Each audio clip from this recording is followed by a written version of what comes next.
Good afternoon, ladies and gentlemen, and welcome to the 2019 edition of Major League Baseball Power Rankings. The name of this channel may be State of the Yankees because last year we were highly centric on all things New York Yankees.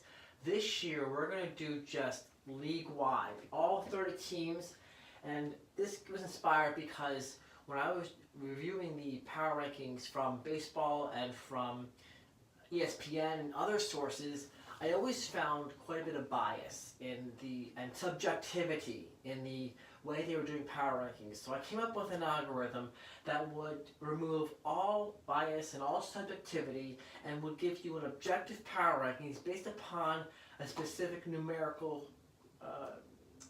quantity. And that's where I came up with these point systems here. My penmanship is horrible, I do apologize for that, but it does show both points, which I'll explain to you in just a moment, and RD, which is run differential. So when you have a tie in points, like you have across the board here, you need something to break the tie to determine which team was actually a higher ranking team and which ones were not as high ranking. Well, that's when we came up with run differential. So because I'm looking for something that was completely objective and would fit the criteria of both types of fans. Some fans love a lot of offense, and some fans love a great defense. So let's combine the two, and we'll take all the runs scored, your offensive-minded fans, and then we'll subtract all of the runs given up for your defensive-minded fans. So therefore, the final equation would be runs scored minus runs allowed, and then you get your run differential, which you can find at MLB.com standings anyway, which is where I got this from. The point system is actually very unique.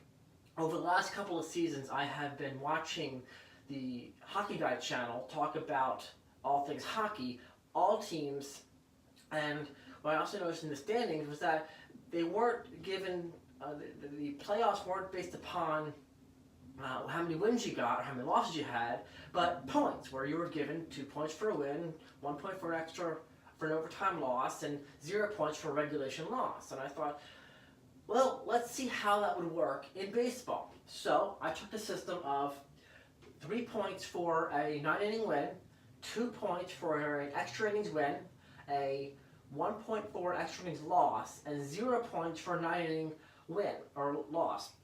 And the theory behind this is that most games are going to end in 9 innings, so you'll get your 3 points or your 0 points. But if a team can come back from behind in the 9th inning and force extra innings, they've now won that point from at least 1 point from the opposing team. So, you have a dramatic bottom of the 9th score to tie the game, go into extra innings. It goes 11, 12, 14 innings. Well, somebody's got to win that game, and you got to give credit to the team that does persevere. So they'll get 2 points. Meanwhile, because the other team did force the loss, or the winning team failed to hold off the other team, you still get 1 point for going to extra innings. So, having said that, let's get into the power rankings here, shall we? Because we've only played a couple of games this season, unfortunately there wasn't enough information to do a fully complete differential nation here. We got 3 ties, which we'll go into how that happened. But based upon a low number of games have been played so far this season, having been only started on Thursday. Some teams had off on Friday. Some teams did not play on Saturday. I would suspect over a course of a week, like next weekend, this will all look like a very definitive number, plus the fact that I'll have the first weeks of games to provide additional tiebreakers. I do have other tiebreakers worked out there, but they weren't relevant, such as previous week's performance. Now, the points here we're going to be calculating over the course of a season, because fundamentally, in order to get to the playoffs, you have to have the best record, the most wins. In order to get home field advantage, you have to have the most wins over your opponents. So, instead of doing points on a week-to-week basis, this is going to be cumulative throughout the whole season. However, because run differential is a tiebreaker in a given week's score, these are going to be just based upon that week's performance. However, if I need to do a full season based, I will explain that in tiebreaker scenarios as they come up. However, given the fact that after only one or two games so far this season, we only have a few ties, I really don't see that's going to be an issue. So, having said all that, let's get into it and start with, unfortunately, because Atlanta hasn't won a game yet, and actually 4 teams haven't won a game yet, they get to be start off at, unfortunately, the rank 0, or rank 30 here of the 30 teams. And because during the game they did play, they gave up the most runs of all teams. I apologize. I might take one down here. Sorry about that. Get that fixed up. Because they gave up the most runs of all the teams that haven't won, they sit at number 30. Having said that, a team that has not struggled as badly is Washington Nationals. They haven't won a game yet, so they haven't got any points. But they were slightly better in the run differential. Again, these teams have played 1, maybe 2 games the whole season. They're going to win some games, and the power rankings will fluctuate as it goes. Coming in number 28 are the Chicago White Sox with a 4-run differential, and then the Pittsburgh Pirates at a 2-run differential. They just haven't played enough games to have a better power ranking. But they have to start somewhere. You play the game, you didn't win the game, life goes on. Everyone has to resettle for the next game, and next week I'm sure they might rise up. I did not see anything terrible about their performances per se. I saw a lot of potential in what they could do. They just got off to a 0 start. So getting into the teams that have won some games already, the Detroit Tigers coming in at 26 here, they got an overtime win. Congratulations, Detroit. Not nearly as good as all these teams, but you got to start somewhere. And the thing about Detroit versus the other teams here is that the Detroit Tigers and the Baltimore Orioles, because of how they ended their season last year, they were pegged as teams by the analysts to finish the bottom of the league. And yet, going into our introduction week here, without having played a game, they start as high as 26. We'll see how well that holds up as the weeks go on. Okay? Next up, also 2 points in overtime win, is the Arizona Diamondbacks, coming with a positive run differential. Now, the next team up here, number 24, actually kind of surprised me, because this team finished last year very strong. And despite the fact that they were making a West Coast trip, I thought, well, the team they're playing isn't that good in the first place, or at least I didn't think they were based upon their spring training and their off-season acquisitions. However, despite that, they managed to do very well, get off to a good start, putting this team, the Boston Red Sox, at number 24 to start the year. Now, given their rotation and their lineup, they are not going to stay on the bottom row here. I'm personally surprised that they were even down this far, but after a couple of games, they've only got 3 points. They lost their home opener when Chris Sale got knocked up for 7 runs in the first 3 innings, but then they came back in game 2 and won pretty decidedly. Because the first game was so lopsided, they ended up with a run differential of -8.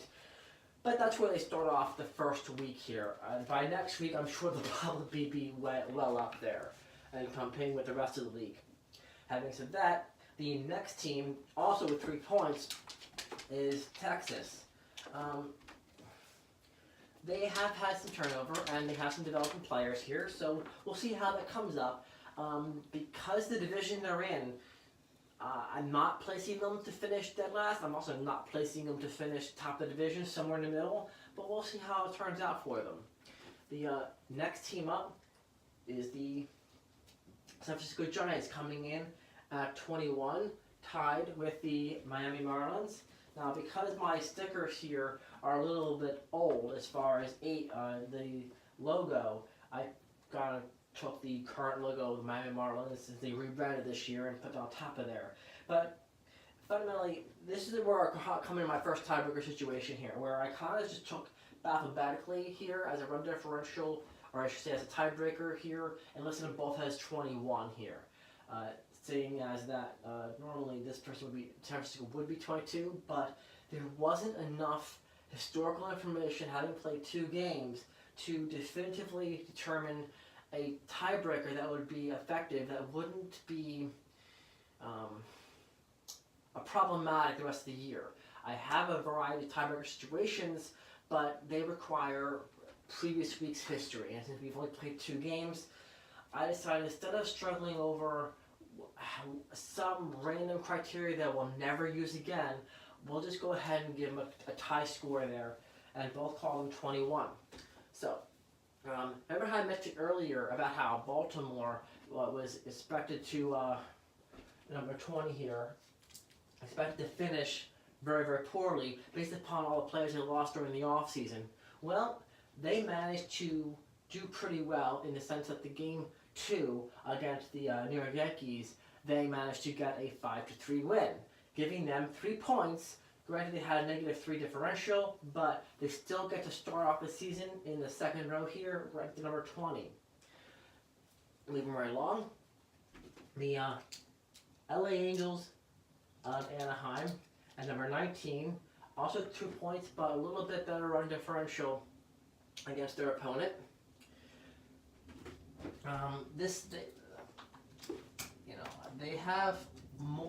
They are kind of rebuilding a little bit, so I'm not really surprised to see them in the middle there. But they did just re-sign Mike Trout, so their offense has a little more kick than it would have. At the same time, Mike Trout wasn't up for free agency or anything like that. But the fact that they've got him locked down for several more years, like psychologically boost their confidence. You know, I think he's going to be around for a while, and let's go ahead and give him a championship. The coming in number 18 are the Cleveland Indians. Now they played teams in the Central Division, which when the Indians are pretty good against some teams in their division, it's very much hit and miss. It's like most divisions where all bets are off when it comes to playing a division rival, and they came in at 3 points, having won and lost a game. Next one up is at number 17, the Houston Astros. Now, going in and playing Tampa Bay, I thought between their lineup and their rotation with Verlander and Charlie and Morton and the other players, that they would have just simply knocked Tampa around in their own ballpark. However, that wasn't the case. They managed to actually lose one of the 2 games, thus having 3 points, but they managed to do so without a neutral run differential. So that's where they come in at 17. Now the next 2 teams here are more or less put up here in alphabetical order because they have the exact same score, are Minnesota Twins and St. Louis Cardinals.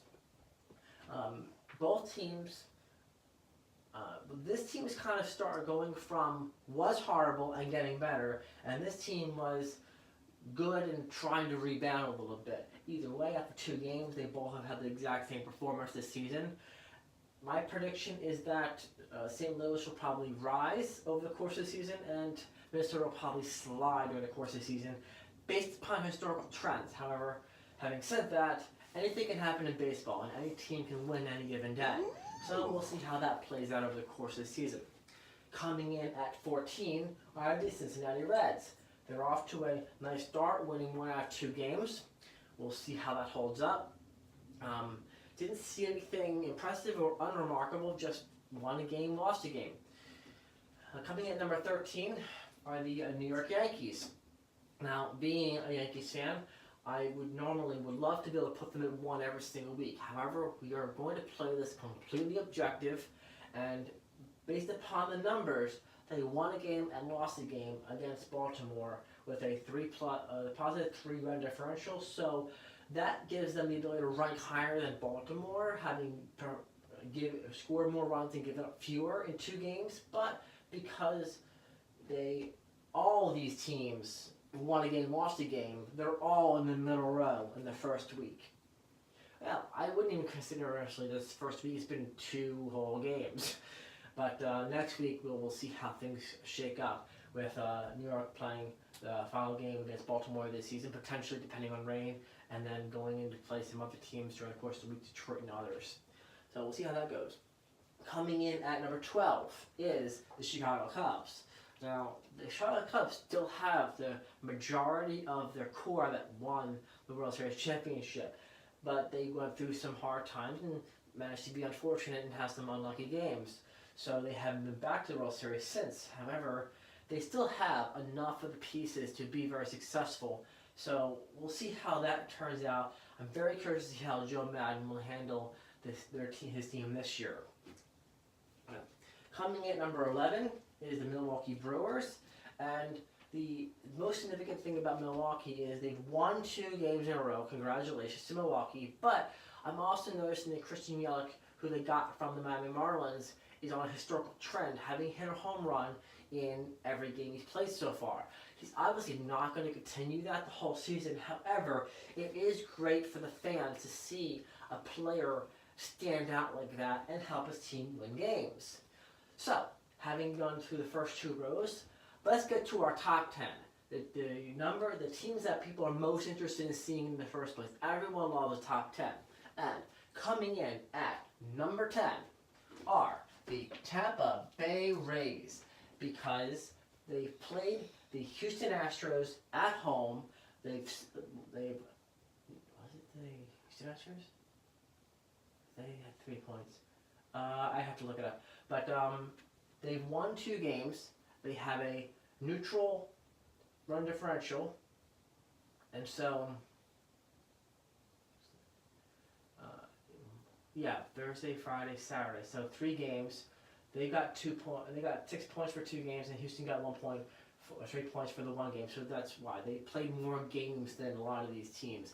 Because a lot of these teams either had off Friday or had off Saturday, and so yeah, I was like, okay, why do they have 9 points between them? Because they've played 3 games already. That's why. So that's why, because they won 2 games and Houston only won 1 of the 3 games, Tampa Bay gets to rank higher than Houston, the first power rankings.